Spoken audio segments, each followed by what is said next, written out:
Hello बच्चों, तो degree और प्राइस इलास्टिसिटी और डिमांड के बारे में हमने बात करनी है। ठीक है, तो इसमें पहली वैरायटी लेते हैं बेटा। पहली वैरायटी है इसमें हमारी perfectly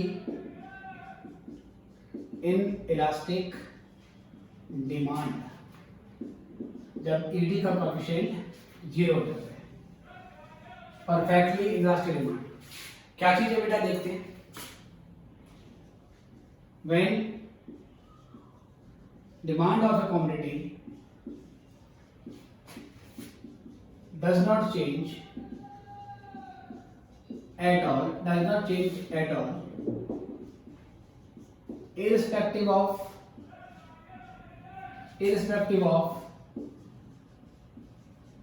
a change in its price।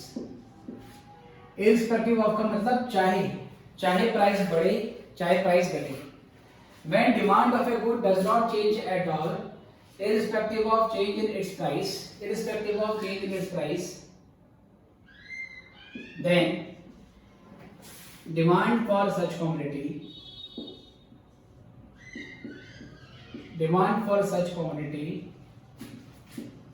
is said to be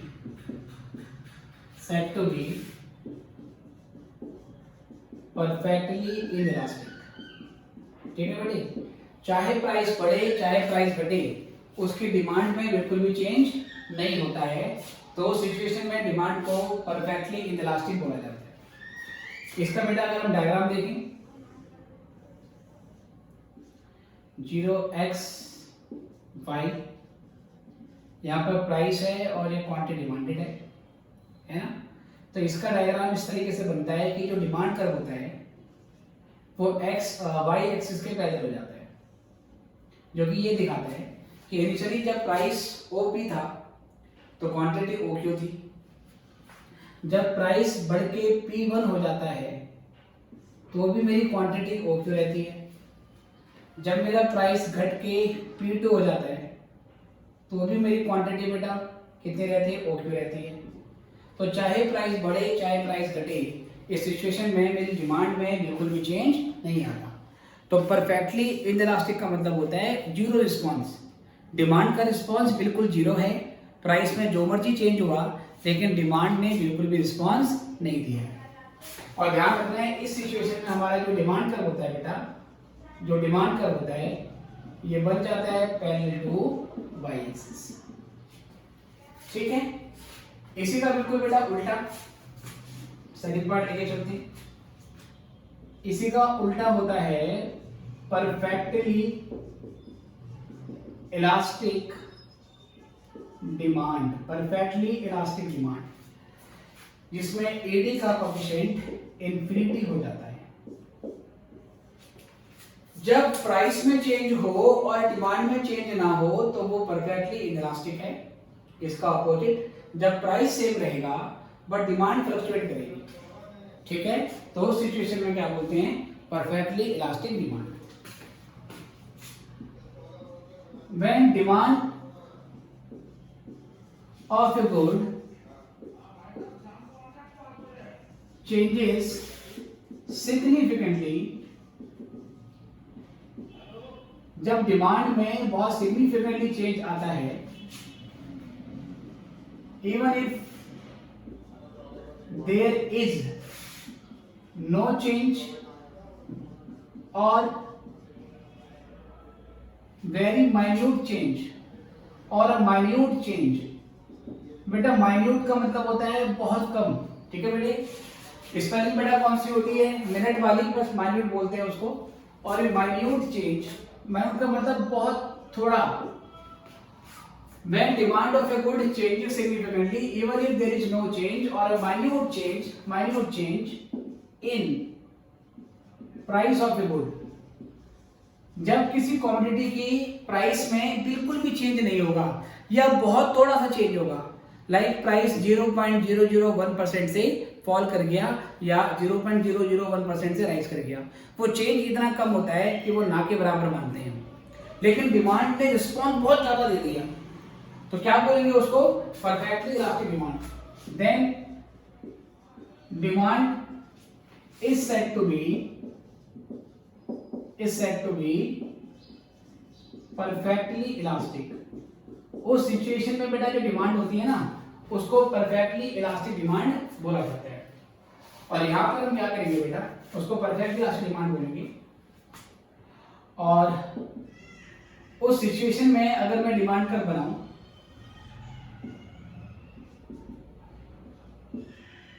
यहां पर प्राइस क्वांटिटी डिमांडेड, अब बेटा डिमांड कर्व ऐसे हो जाता है,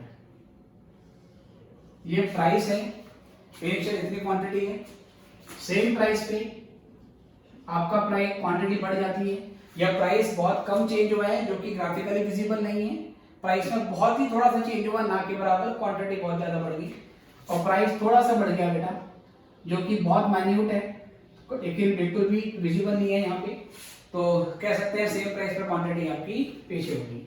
ये हमारा डिमांड कर रहे हैं।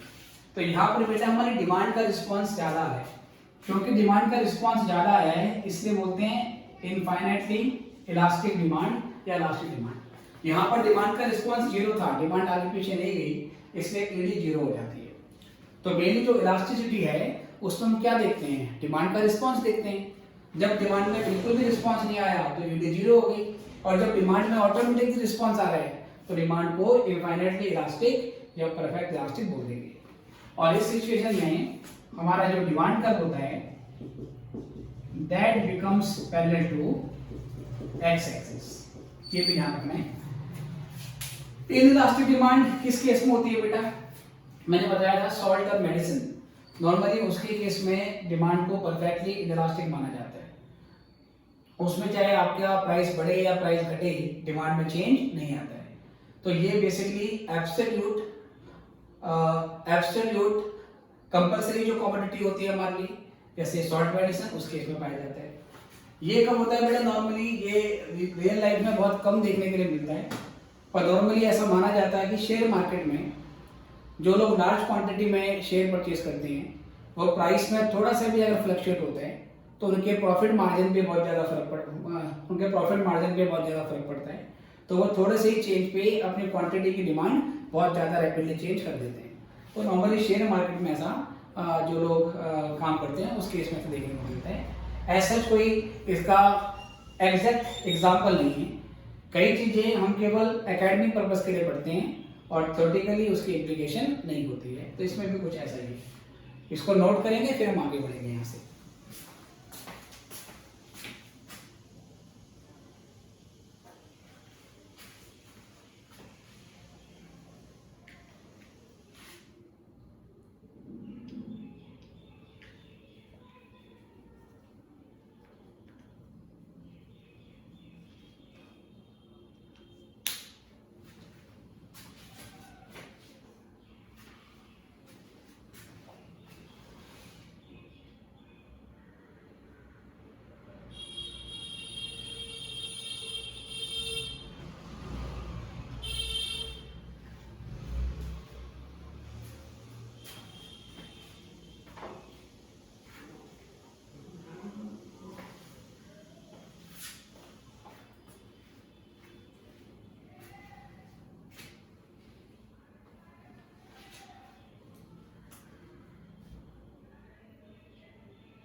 चलो बेटा आई गेस आपने कर ली है, तो यहाँ से मैं आगे बढ़ता हूँ।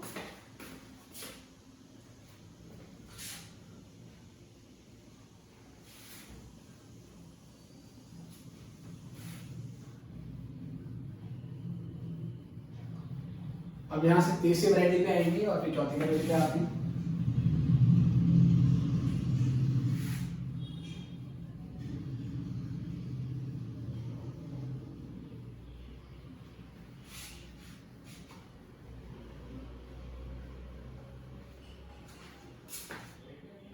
चलो देखो तीसरी वैरायटी बेटा, पार्ट नंबर 3। तीसरा है हमारा इलास्टिक डिमांड, या इसका पूरा नाम होता है मोर देन, ठीक है बेटा, ये मोर लिखा हुआ है मैंने, more than unit elastic demand, more than unit elastic demand, unity more than. तो पहले दोनों केस हमने कैसे लिए थे? फर्स्ट केस में डिमांड में बिल्कुल चेंज नहीं हुआ, केवल प्राइस चेंज किया था। सेकंड वाले केस में सिर्फ डिमांड चेंज हो रही है, प्राइस में कोई चेंज नहीं हुआ। पर अब जो तीन केस हम करेंगे, थर्ड फोर्थ फिफ्थ, उसमें दोनों में चेंज होगा, प्राइस में भी चेंज होगा और डिमांड में भी चेंज होगा, ठीक है। लेकिन उसमें भी डिफरेंट पॉसिबिलिटी बन के आती है। इलास्टिक डिमांड और more than unit elastic demand, ये क्या होती है? When percentage change in quantity demanded of a good is more than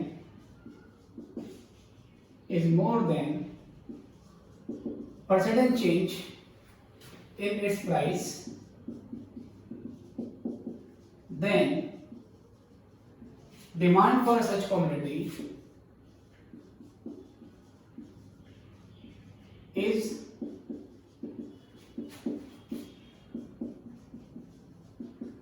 said to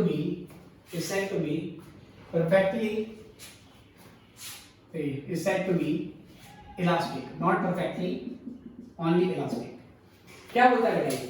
When percentage change in quantity demanded of a good is more than, demand में भी change हो रहा है और प्राइस में भी चेंज हो रहा है। प्राइस में चेंज हुआ, डिमांड में रिस्पॉन्स आया, पर डिमांड में रिस्पॉन्स ज्यादा आ गया, डिमांड में परसेंटेज चेंज ज्यादा हो गया in comparison to percentage change in price. तो जब प्राइस के मुकाबले डिमांड में चेंज ज्यादा आ जाए तो डिमांड को क्या बोला जाएगा? इलास्टिक डिमांड बोला जाएगा। इसका अगर हम एग्जांपल देखें, ऐसे देखेंगे कि प्राइस फॉल करता है 5% से और जो क्वांटिटी डिमांडेड है वो राइज करती है 10% से। तो बताओ 5% ज्यादा है या 10% ज्यादा है? आप सिंपल ही बोलोगे 10% ज्यादा है। तो प्राइस के कंपैरिजन में डिमांड का रिस्पांस ज्यादा रहता है। इस सिचुएशन में अगर हम डिमांड कर्व बनाएंगे बेटा, ध्यान से देखना, 0x बाई यहाँ पर प्राइस और यहाँ पर quantity demanded,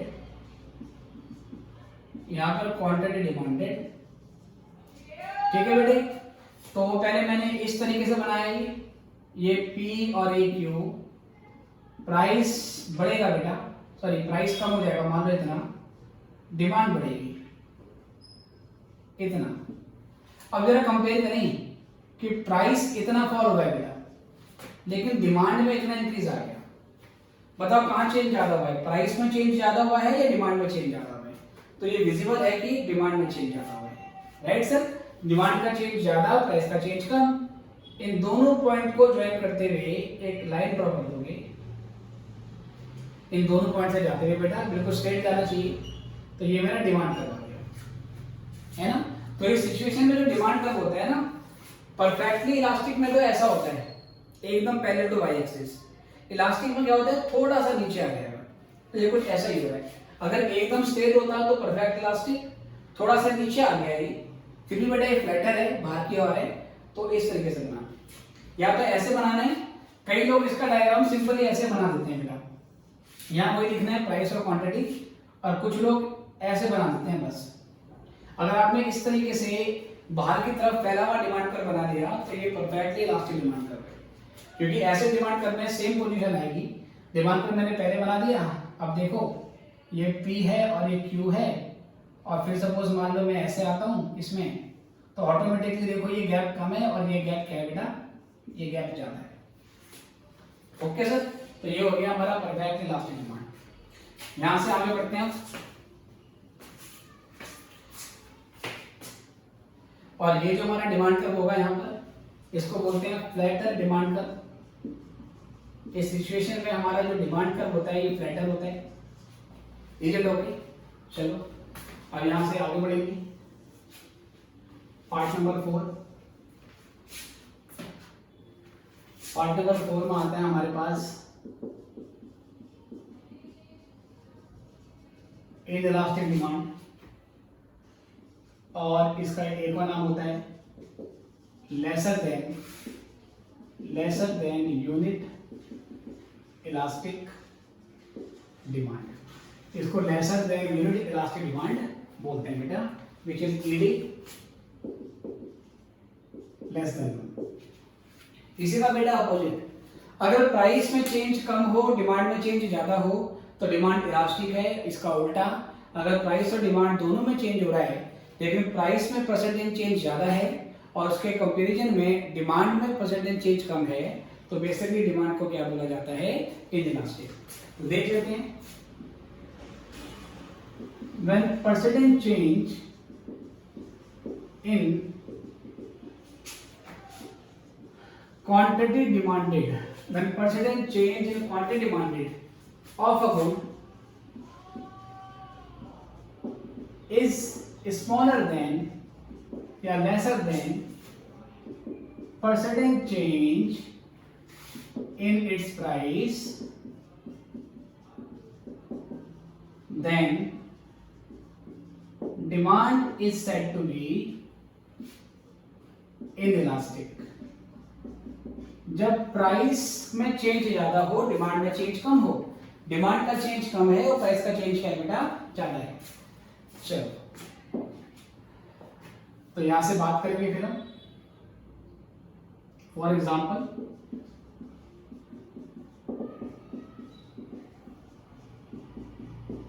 price falls by 5%, quantity demanded rises by 3%। बेटा ये क्या जरूरी है कि हर बार प्राइस फॉल ही करेगा? नहीं, प्राइस बढ़ भी सकता है। प्राइस बढ़ेगा तो डिमांड को कम करोगे, पर परसेंटेज आपको इसी के हिसाब से रखनी है कि प्राइस की परसेंटेज ज्यादा है, डिमांड की परसेंटेज क्या है, कम है। अब बेटा यहाँ 5% का चेंज आ रहा है, यहाँ 3 का चेंज आ रहा है, समझ जाओ कहाँ चेंज ज्यादा आ रहा है, चेंज ज्यादा आया प्राइस पे। तो जब प्राइस में चेंज ज्यादा हो डिमांड में कम रिस्पॉन्स आए तो डिमांड को इनइलास्टिक बोला जाएगा। इस सिचुएशन में अगर हम डिमांड कर्व बनाएंगे, यहां देख लेते हैं ध्यान से, प्राइस और क्वांटिटी डिमांडेड, ये P और ये Q। देखिए आपके बाद प्राइस में चेंज हुआ इतना और डिमांड में चेंज हुआ इतना, तो लॉ ऑफ डिमांड तो फॉलो हो रहा है कि प्राइस कम होगा तो डिमांड बढ़ेगी। लेकिन जैसा कि अब विजिबल है आपके पास प्राइस का चेंज बहुत ज्यादा हो रहा है, उसके कंपैरिजन में डिमांड में जो चेंज आया वो कम आया। अब अगर मैं डिमांड का बनाऊंगा इन दोनों पॉइंट को होते हुए तो डिमांड पर बेटा ऐसे बनेगा, थोड़ा टेढ़ा हो गया, ठीक कर लेते हैं उसको।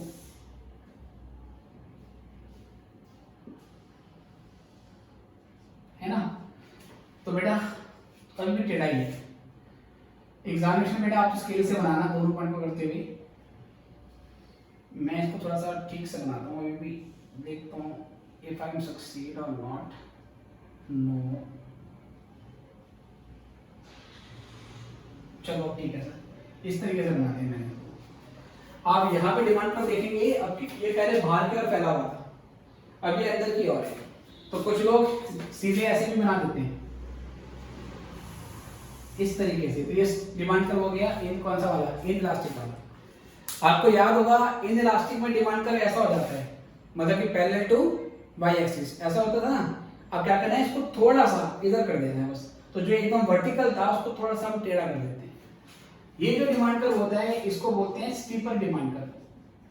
क्या बोलेंगे, स्टीपर, क्योंकि ये अंदर की ओर ज्यादा है, ये ऊपर की ओर ज्यादा होता है, तो उसको फ्लैटर बोलते हैं, इसको स्टीपर बोलते हैं।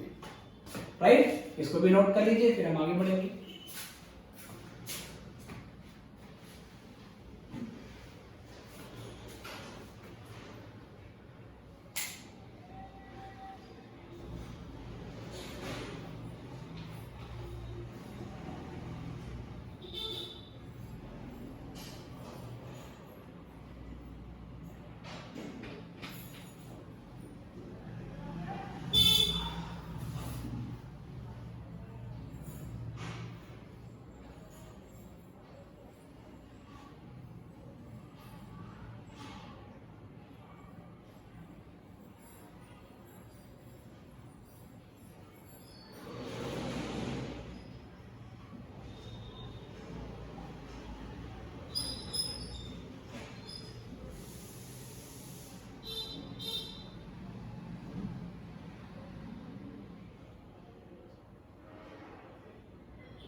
चलो बेटे, आई गेस आपने कर लिया होगा, अदरवाइज वीडियो को पॉज करके आप कभी भी नोट कर सकते हैं।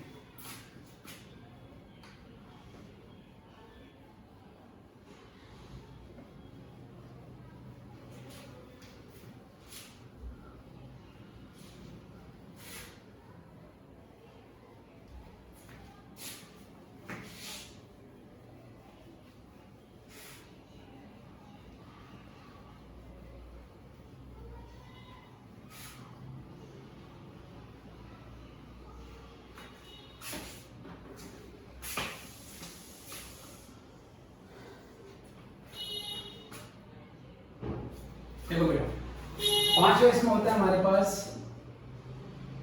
यूनिट, या बोलते हैं unitary elastic demand. Unitary elastic demand that is ED equal to 1। Unitary elastic demand और बोलते हैं unit elastic demand, ED equal to 1। इसमें क्या होगा बेटा, जब प्राइस और डिमांड दोनों का परसेंटेज चेंज आपस में बराबर होता है तो डिमांड को यूनिटरी इलास्टिक डिमांड बोलते हैं। तो देखते हैं, when percentage change in quantity demanded of a good is equal to percentage change in its price,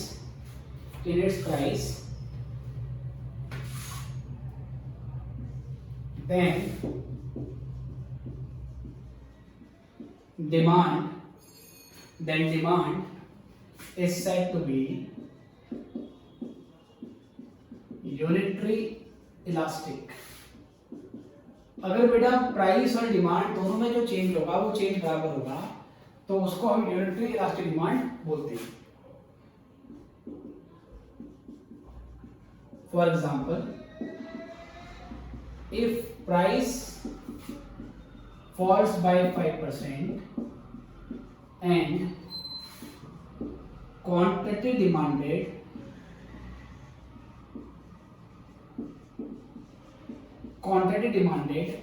rises by 5%।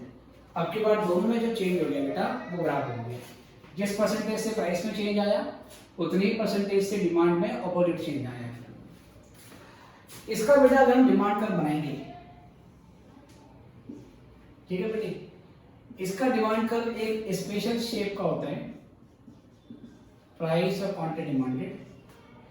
Demand curve की इस तरीके की शेप बनाते हैं और ये जो डिमांड कर्व होता है बेटा इसको बोलते हैं रेक्टेंगुलर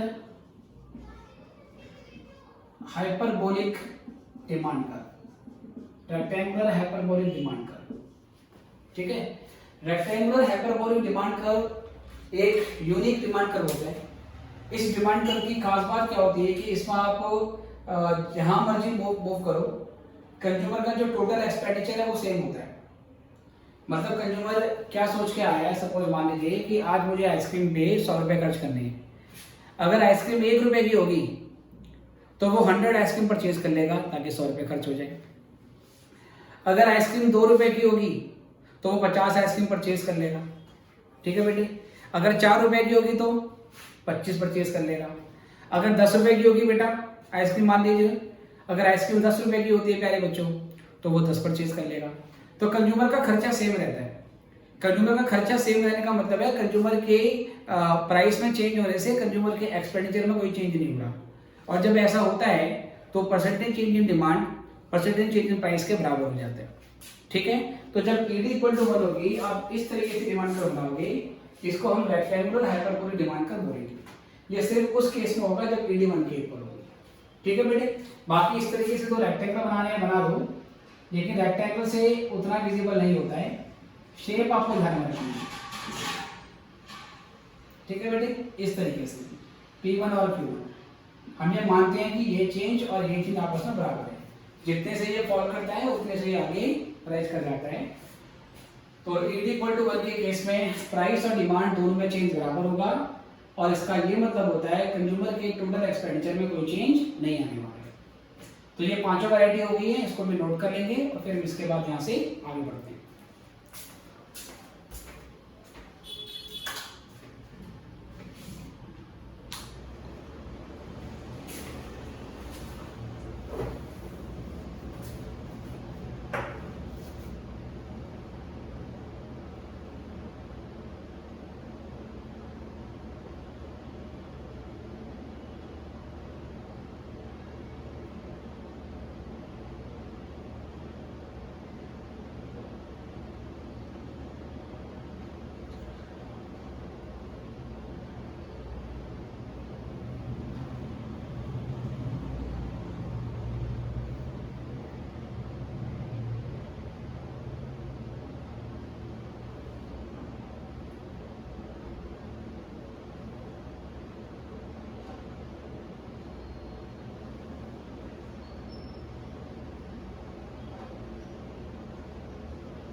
चलो बेटा यहाँ से आगे बढ़ते हैं।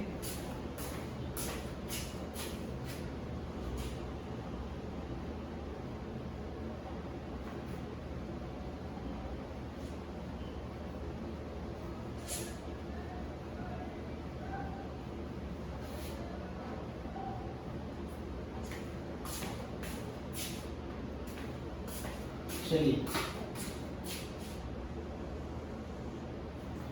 तो अब यहां से आते हैं हमारे पास next topic,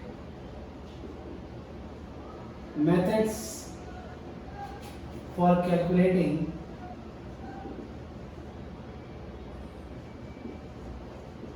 coefficient of price elasticity of demand. Price elasticity of demand, price elasticity of demand कि कोएफिशिएंट को, मतलब उसकी वैल्यू को निकालने के मेथड। देखो बेटे कौन कौन से मेथड है इसमें। एक तो है percentage method,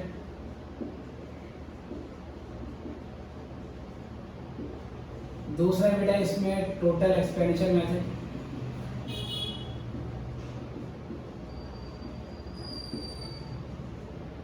total expenditure method, और तीसरा बेटा हमारे पास है इसमें ज्योमेट्रिक मेथड,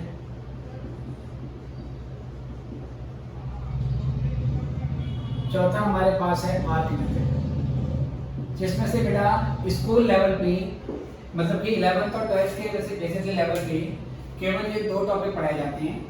बाकी सीएस, सीएमए और सीए के बेटा सिलेबस में आपको ये चारों चीज़ें पढ़नी होती हैं। आगे मतलब बीकॉम में भी आपको ये थर्ड फोर्थ भी आपको पढ़ना पड़ता है। बट स्कूल लेवल के लिए कौन सा पढ़ना आपको, केवल फर्स्ट एंड सेकंड। तो बारी बारी से बात करेंगे। सबसे पहले पकड़ लेते हैं इसमें बेटा कौन सा method, that is percentage method. चार मेथड है हमारे, इसमें से पहला हो गया परसेंटेज मेथड। परसेंटेज मेथड में हम इलास्टिसिटी ऑफ डिमांड कैसे निकालते हैं। तो परसेंटेज मेथड में इलास्टिसिटी ऑफ डिमांड को निकालने के लिए हम वही फॉर्मूला यूज करते हैं जो इलास्टिसिटी ऑफ डिमांड का बेसिक फॉर्मूला है। और वो बेसिक फॉर्मूला क्या है, percent change in demand divide by percent change in price. ठीक है, तो इसी मेथड को बोला जाता है परसेंटेज मेथड। तो इसमें ईडी का फॉर्मूला होता है, आप ईडी लिखो या ईडीपी लिख लो। ईडीपी का मतलब प्राइस इलास्टिसिटी ऑफ डिमांड, तो minus percent change in quantity demanded, percentage change in price, percentage change in quantity demanded divided by percentage change in price। Okay बेटा, ये इसका बेसिक फॉर्मूला है। और अगर बेटा हमें percent change in quantity demanded नहीं दे रखा हो, अगर परसेंटेज दे रखी तो अच्छी बात है, कभी कभार इसकी परसेंटेज नहीं दी होती तो आपको ये निकालना पड़ता है। तो ये होता है delta Q by Q into 100, where delta Q हो गया आपका, डेल्टा का मतलब क्या होता है, चेंज। तो चेंज इन क्वांटिटी ये होता है Q1 माइनस क्यू, इसका मतलब न्यू डिमांड प्राइस में चेंज होने के बाद, प्राइस में चेंज होने के बाद जो डिमांड का लेवल आया है उसको न्यू डिमांड बोलते हैं। और Q का मतलब होता है इनिशियल डिमांड, पहले कितनी थी, मतलब प्राइस में चेंज होने से पहले, और इन दोनों के डिफरेंस को चेंज बोलते हैं। और डेल्टा को यहाँ पे निकालेंगे, इनिशियल लेवल से डिवाइड करेंगे कि पहले कितनी थी और 100 से डिवाइड करेंगे। लाइक अगर डिमांड 10 से बढ़ के 12 हो गई है तो 10 से 12 मतलब 2 का चेंज आया है, तो वो 2 ऊपर आएगा। और पहले कितना था, 10 था। ठीक है, तो पहला वाला प्राइस, सॉरी प्राइस के बारे में बात हो रही डिमांड की, डिमांड 10 से 12 हो गई है तो 2 का चेंज आया है, 2 आपका ऊपर आएगा। इनिशियल डिमांड 10 थी, 10 नीचे आएगा, और परसेंटेज में चेंज करने के लिए 100 से डिवाइड करेंगे। ठीक है, सेम ऐसे कई बार हमें परसेंटेज चेंज इन प्राइस नहीं दिया होता, सेम ऐसे बेटे परसेंटेज चेंज इन प्राइस आपको नहीं दिया होता, तो ये भी निकालना पड़ेगा। Delta P by P into 100, where again delta का मतलब चेंज, पी का मतलब प्राइस में चेंज, तो ये होता है P1 minus P, P1 minus P, इसका मतलब न्यू प्राइस, और P का मतलब है ओल्ड, या बोल सकते हैं इनिशियल प्राइस, पहले कितना था। इन दोनों में कितने का चेंज आया, और फिर चेंज को इनिशियल प्राइस से डिवाइड कर देंगे और 100 से इसको कर देंगे तो फिर परसेंटेज में कन्वर्ट कर देंगे। तो अगर ये दोनों चीजें परसेंटेज में दे रखी हो तो आप सीधे ये फॉर्मूला लगा देंगे।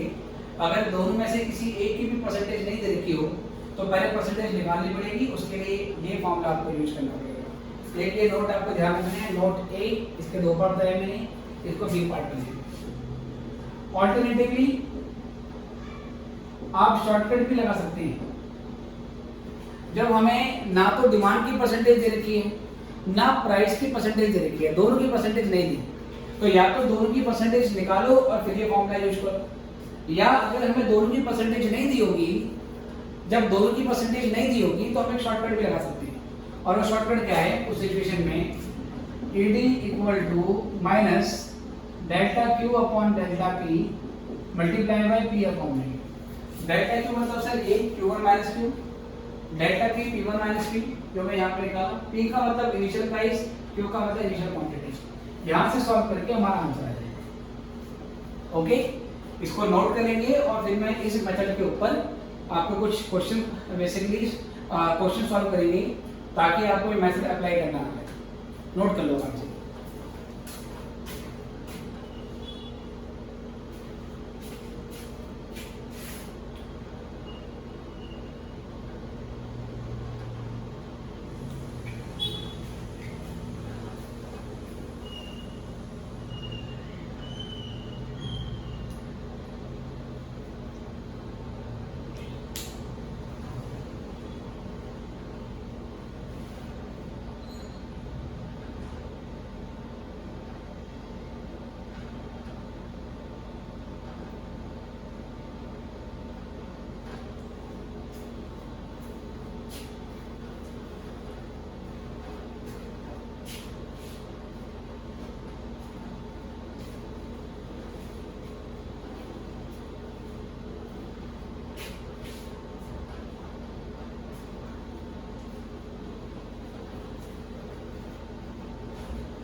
चलो बेटा यहाँ से आगे बढ़ते हैं।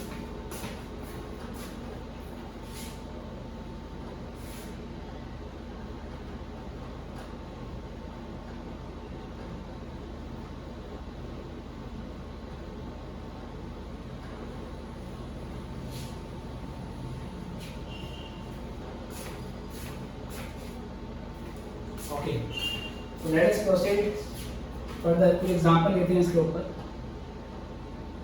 परसेंटेज मेथड के ऊपर कुछ क्वेश्चन करते हैं बेटा। पहला देखो,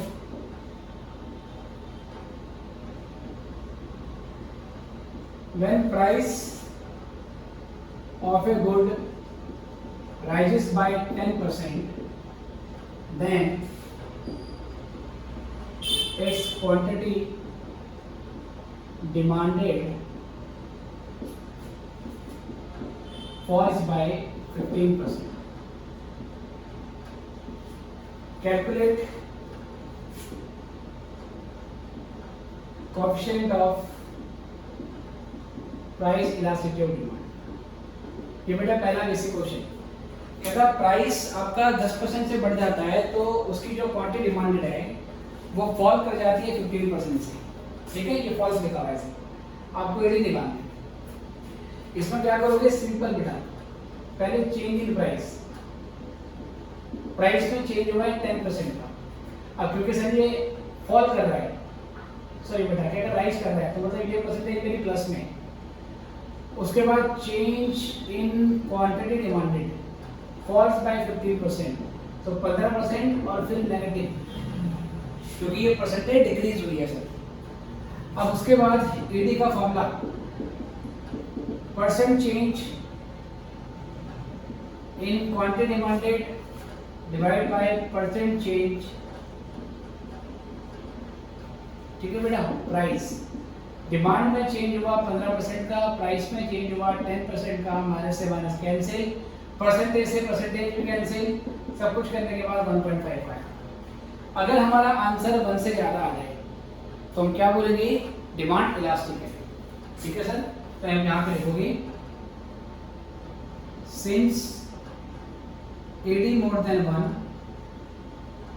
डिमांड इज इलास्टिक।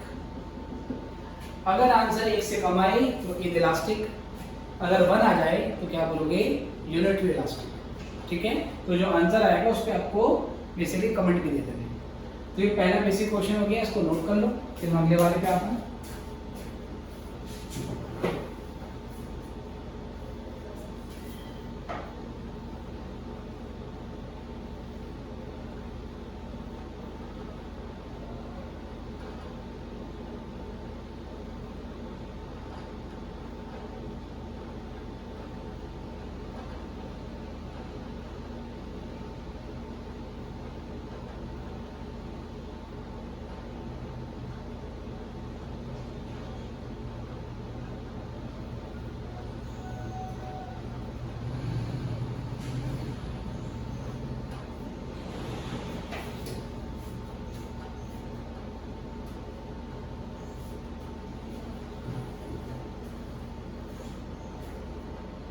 चलिए बेटा यहाँ से बढ़ते हैं आगे, नेक्स्ट क्वेश्चन पे आते हैं।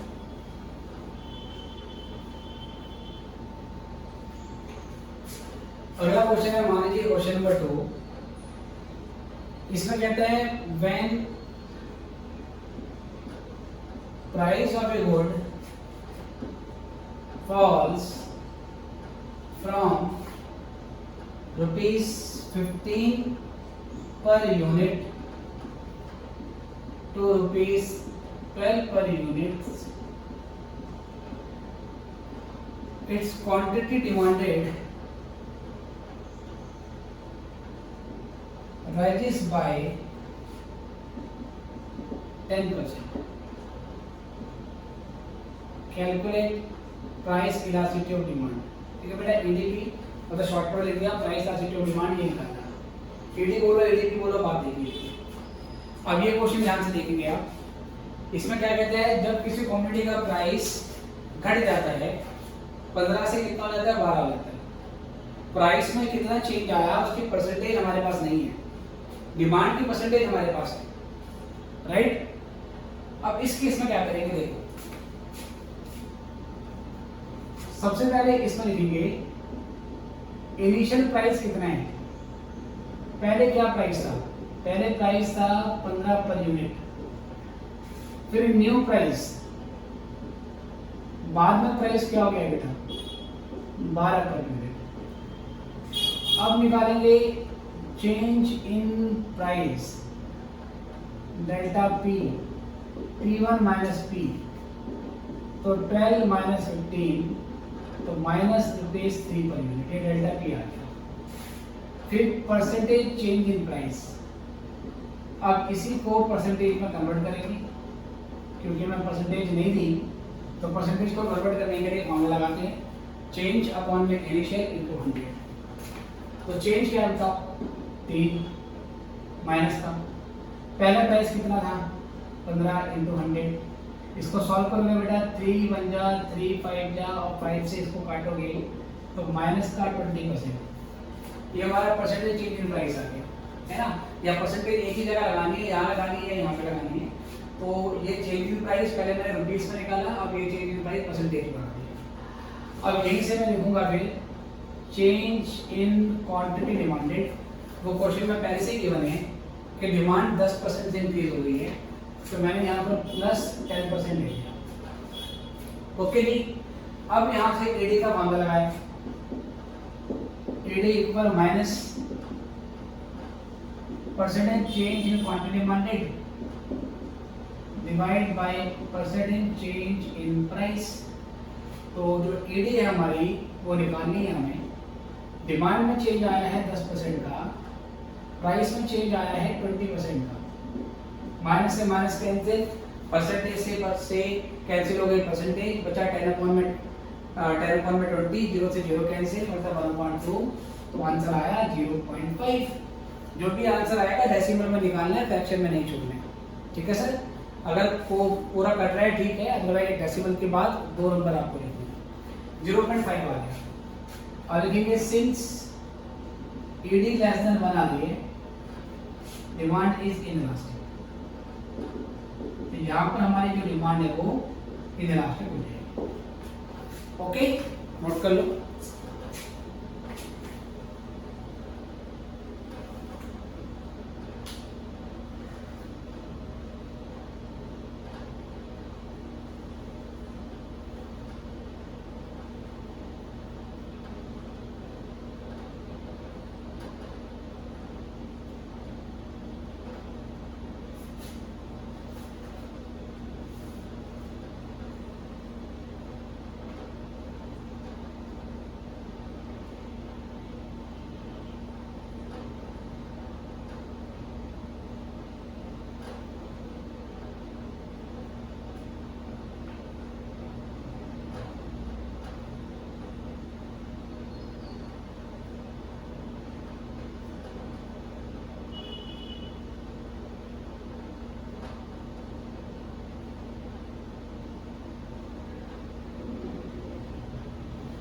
चलो बेटा आगे देखेंगे।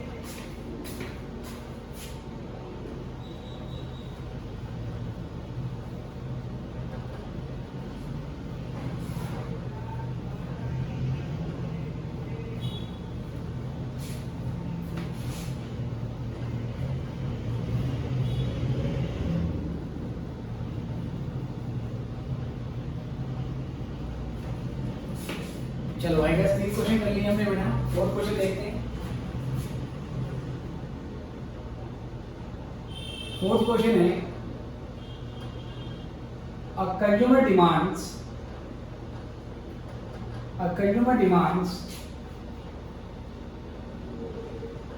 20 units of a good at a price of ₹6 per unit.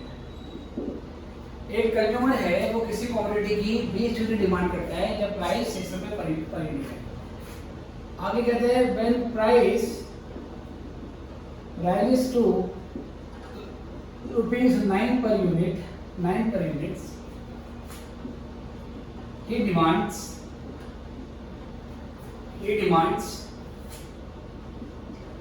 12 units। Calculate price elasticity of demand.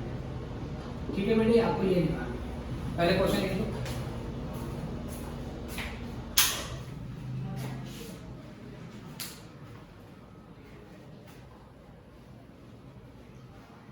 तो जैसा कि आप इस क्वेश्चन में ऑब्जर्व कर रहे हैं, अब की बात बेटा परसेंटेज किसी की भी नहीं है, ना तो प्राइस की परसेंटेज दे रखी है आपको, ना डिमांड की परसेंटेज दे रखी है। तो क्या तरीका है, या तो दोनों की परसेंटेज निकालो, पहले प्राइस की परसेंटेज निकालो, फिर डिमांड की परसेंटेज निकालो, फिर फॉर्मूला लगा दो। ये आपको मैंने बताया था कि अगर दोनों में से किसी की भी परसेंटेज नहीं दे रखी हो तो फिर उस सिचुएशन में हम शॉर्टकट लगाते हैं। ठीक है बेटा शॉर्टकट कैसे लगाएंगे ध्यान से देखना। पहले यहाँ पे लिखेंगे क्या प्राइस है और क्या डिमांड है, और यहां पर बताएंगे हम कि इनिशियल क्या था और न्यू क्या है, और उसके बाद बेटा चेंज कितना है। इनिशियल प्राइस को P मानते हैं, नए प्राइस को P1 मानेंगे, इनिशियल क्वांटिटी को Q मानेंगे, इसको Q1 मानेंगे, चेंज को डेल्टा P मानेंगे और चेंज इन डिमांड को डेल्टा P मानेंगे। तो पहले निकालोगे बेटा P, पहली प्राइस। क्वेश्चन पढ़े, एक कंज्यूमर डिमांड करता है 20 यूनिट्स की, तो ये डिमांड का इनिशियल लेवल है। जब प्राइस 6 रुपए था तो यहाँ 6 डाल दिया, जब प्राइस बढ़ के 9 हो जाता है, ये नया वाला प्राइस हो गया, तो डिमांड 12 हो जाती है, तो ये 12 नई डिमांड हो गई। आपको निकालना है चेंज, तो P1 माइनस P, 9 माइनस 6, तो ये आ गया 3 रुपीज पर यूनिट ऊपर लगा दिए हैं, तो सब में रुपीज पर यूनिट लगाने की जरूरत नहीं है। ऐसे डेल्टा Q निकालोगे तो Q1 माइनस Q1 हो गया 12 और ये हो गया 20, तो ये हो गया हमारे पास -8। ठीक है बेटे, अब यहां से क्या करेंगे, minus delta Q by delta P into P upon में Q। जब दोनों की परसेंटेज नहीं दे रखी है तो हम ये शॉर्टकट लगा देते हैं। ठीक है, अदरवाइज दोनों की परसेंटेज निकालना और कई बार परसेंटेज पॉइंट में निकलती है तो दिक्कत आ जाती है। इसे जब दोनों की परसेंटेज ना दे रखी हो तो आपको प्रेफर करना है कि आप इसी फॉर्मूले को यूज करोगे। चलो जी, अब ये -1 तो ऐसे ही रहेगा। जो डेल्टा क्यू है वो -1 है, माइनस पार्ट ऑफ फॉर्मूला है, ये वाला माइनस पार्ट ऑफ फॉर्मूला है। डेल्टा पी आपने निकाला है वो आपका 3 आया है। पी का मतलब इनिशियल प्राइस ये आपका 6 हो गया है और इनिशियल क्वांटिटी आपकी 20 हो गई है। तो यहाँ से सॉल्व करेंगे, माइनस से माइनस कैंसिल, 3 से ये 2 कैंसिल और 2 से ये 10 कैंसिल, बच गया 8/10। तो 80 का आंसर 0.8 आ गया। अब क्योंकि हमारा जो आंसर है बेटा वो 1 से कम आ रहा है तो क्या बोलेंगे इसको हम इन इलास्टिक डिमांड बोलेंगे, क्योंकि आंसर हमारा 1 से कम आया है। ठीक है, इसको नोट कर लेंगे और इसी पे एक क्वेश्चन और देखते हैं।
चलो बेटा, अब यहाँ से नेक्स्ट क्वेश्चन पे आते हैं।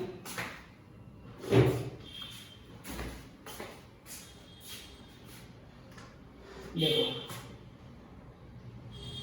नेक्स्ट क्वेश्चन, सपोज मान लीजिए इसी में चेंज कर देता हूं मैं। कहते हैं कंज्यूमर डिमांड करता है 20 units of a good at A price of ₹66 per unit. आगे क्वेश्चन में कहते हैं, इसमें ईडी ऑलरेडी गिवन है आपको, ईडी क्वेश्चन में पहले से गिवन है। कहता है ईडी 2 है सर, है ना, या सपोज ईडी दे रखी है -2, कोएफिशिएंट ऑफ इलास्टिसिटी डिमांड -2। आगे क्वेश्चन में कहता है price rises to ₹9 per unit, price में आपका 9 रुपए का चेंज आ गया। आगे क्वेश्चन में कहता है, ये चलो और चेंज करता हूं मैं इसको, पहले प्राइस आपका 6 रुपए था, when price rises to ₹7.5 per unit, how much quantity will be demanded। जब प्राइस 7.5 हो जाएगा बच्चा लोग, जब प्राइस 7.5 हो जाएगा तो कहता है कितनी क्वांटिटी डिमांड की जाएगी। ये नेक्स्ट क्वेश्चन है हमारा, तो पहले आप लिख लीजिए और फिर मैं इसके बाद इसको सॉल्व करता हूँ।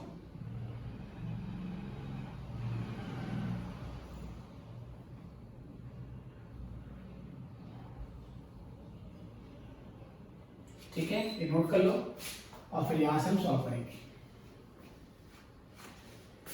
तो इसमें इलास्टिक और डिमांड आपको पहले से गिवन है और उसके अलावा कुछ और चीज निकालनी है आपको, नोट करो फिर मैं सॉल्व करता हूं।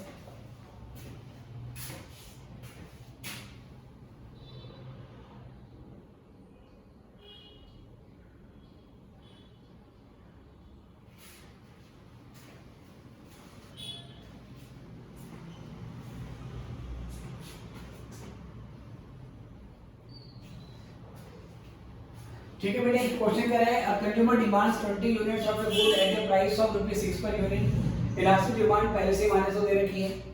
जब प्राइस आपका बढ़ के 7.5 पर यूनिट हो जाता है तो कहता है कितनी क्वांटिटी डिमांड की जाएगी, है ना, how much can be quantity demanded, ये आपसे क्वेश्चन में पूछा गया है। तो हमारे पास क्वेश्चन में कह रहा है कि पहले डिमांड 20 यूनिट थी,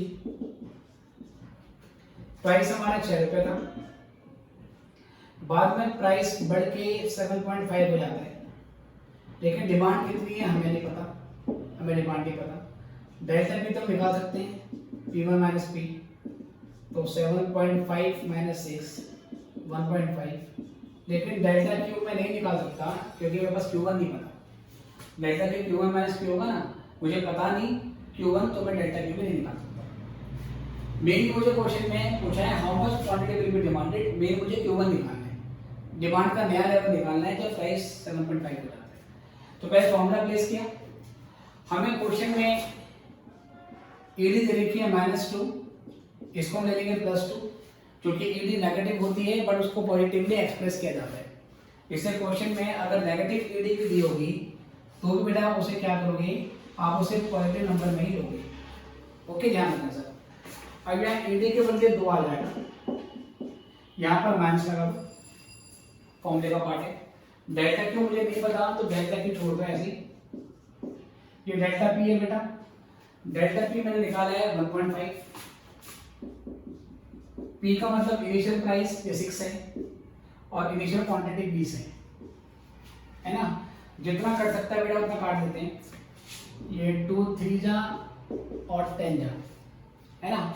फिर ये 1.5 का डबल होता है 3, तो 1.5 से ये काटा तो ये 2 आ गया।